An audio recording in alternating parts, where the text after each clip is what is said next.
السلام عليكم ورحمة الله وبركاته. أهلا بيكم في حلقة جديدة من كل شيء وليه حل. أنت عليك المشكلة وإحنا علينا الحل. يلا بينا نبدأ حلقة النهاردة.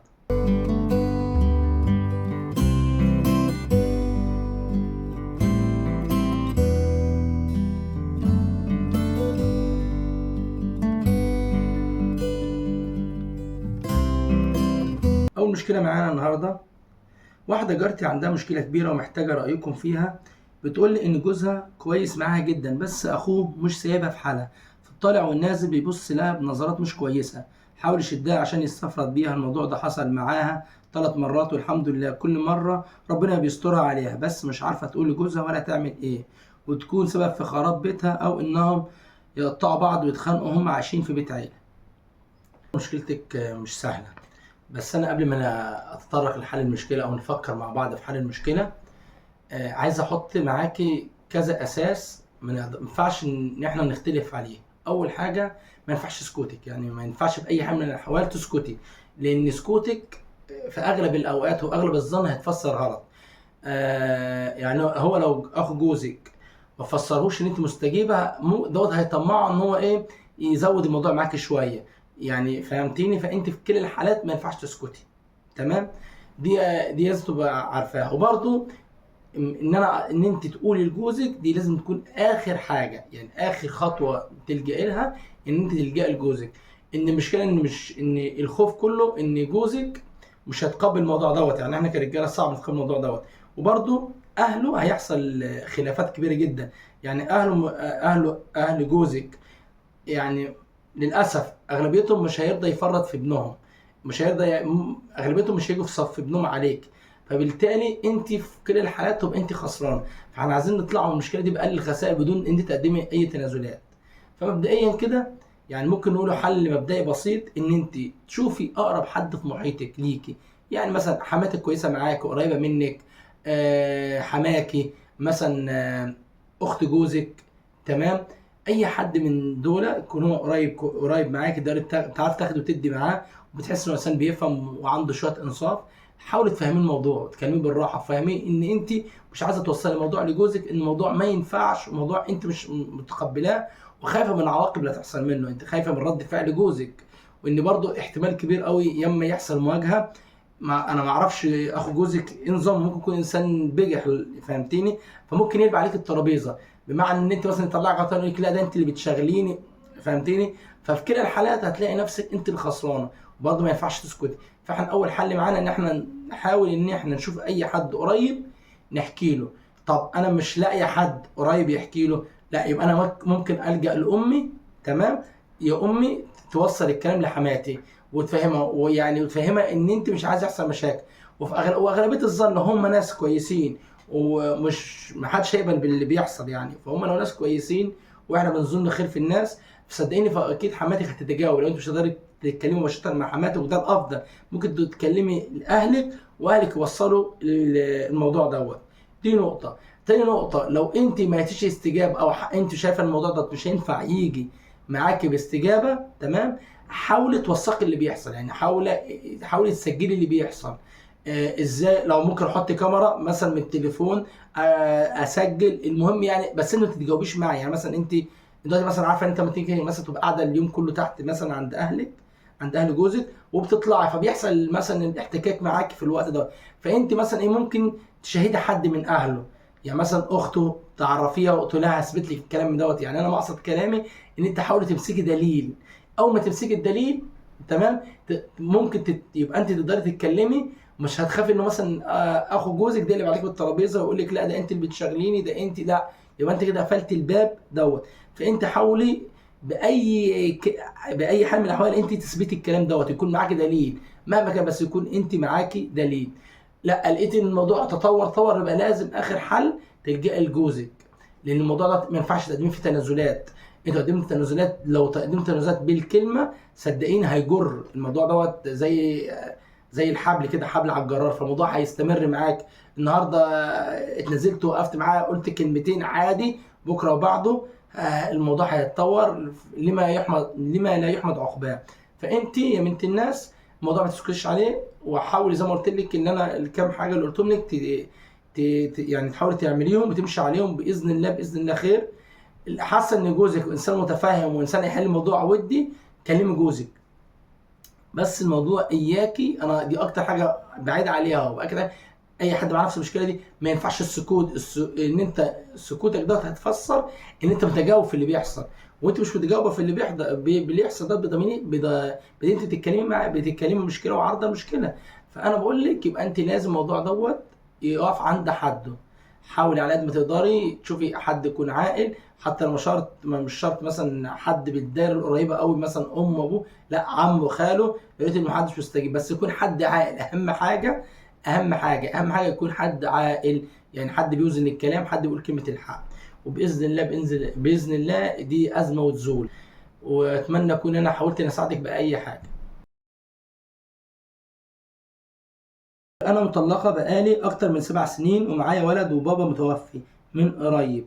ولما اتطلقت واخدت عفشي كله، بس اخدته عن طريق المحكمه، وما زالت القضايا بيني وبين طليقي نفقه لابنه اللي هي مبلغ بسيط لا يذكر 1000 جنيه. دلوقتي هو طالب انه يرجعني، بس مش عاوز يكتب قايمه جديده، ويقول الحاجات بيت قديمه مستعمله قبل كده. احنا بنقول له هنكتب قايمه جديده ب 400,000، وهو مش موافق وعاوز يكتب زي القايمه القديمه، وكانت رخيصه جدا 150,000 بس. على العلم اني هرجع الفرش كله اللي انا اخدته، غير اني انا اشتريت عليه كتير. وانتوا بقى عارفين بقى الحاجه غاليه قوي اليومين دول، مفيش حد بيكتب قايمه بالرقم ده دلوقتي. انا عاوز حل ان يكتب قايمه جديده، وحتى تكون تمن الحاجات دي هو يعتبر مش هيغرم حاجه. انا هديله كل حاجه، شقه كامله من كله. انا بترجاكم انكم تقولوا لي اعمل ايه عشان اقنعه انه ما يظلمنيش ويكتب قايمه كويسه، ولا بلاش ما ارجعش لها احسن. واسفه جدا على الاطاله. بص يا ست، انت في مشكلتك في كذا نقطة. أولا يعني الناس اللي متابعيني في القناة من زمان عارفين إن الكلام ده هيزعل ناس كتير منه، خصوصا الستات، بس الحق يتقال. يا جماعة القايمة دي للمرة المليون مش موجودة في الشرع. مفيش حاجة في الشرع اسمها قايمة. القايمة دي موروث يهودي يا جماعة. القايمة دي موروث يهودي، واحنا عاملين حلقة في القناه عن موضوع القايمه. فالقايمه دي موروث يهودي، تمام. فاياك تكون ظنه، او اياك تكون حاطه في دماغك ان القايمه دي عقاب لجوزك، ان انت مثلا، او ان انت توجعي بيها جوزك او تلوي دراع جوزك بيها. لا، انت داخل تتجوزي، يعني ما ينفعش انا مثلا اكون داخل، انا لو داخل شغل مش جواز، تمام، المفروض ابقى انا نيتي خير. انا نيتي ان انا داخل اشتغل عشان اصرف على عيالي او اصرف على نفسي ايا كان. فبالتالي انا داخل اتجوز، يعني داخل حياه جديده، انسانه جديده في حياتي. وفي بيني وبينها كل حب وكل احترام وكل تقدير. فما ينفعش ابقى اكون انا داخل العلاقه وشايف النهايه ايه قدام. دي نقطه. تاني نقطه، انا بالنسبه للموضوع ان هو الرجوع، لا رجعي طول ما انت في اولاد، تمام، لازم ترجعي. وما تبصيش. انت مشكلتنا يا جماعه ان احنا في الانفصال للاسف الراجل والست بيبقوا انانيين 99% الا من رحم ربي. اخر حاجه الراجل او الست في الانفصال بيفكروا فيها الولد او البنت او اولادهم. ما بيجيش في دماغهم. هي مثلا تقول لك لا انا جوزي معذبني، انا جوزي مش قادر اعيش معاه.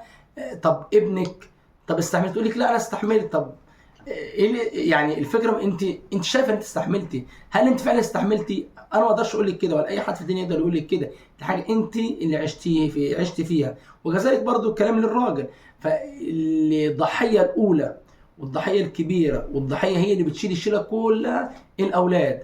يا جماعه الطلاق مش سهل، تمام. فجوزك في الحاله دي على كلامك ان هو عاوز يرجع. طب ما ارجع له، ايه المشكله؟ تعالي بس اقول لك نقطه. انت دلوقتي عايزه قايمه ب 400,000. طب انت هتجيب حاجات جديده ولا الحاجات القديمه؟ انت قلت الحاجات القديمه. طب ايه؟ طب ما انا قليله وكتيره، هي مش تجاره يا جماعه. سبحان الله، يعني معلش مع احترامي لشخصك. يعني هو كان الاول مكتوب لك قايمه ب 150,000، تمام، عايز دلوقتي ب 400,000.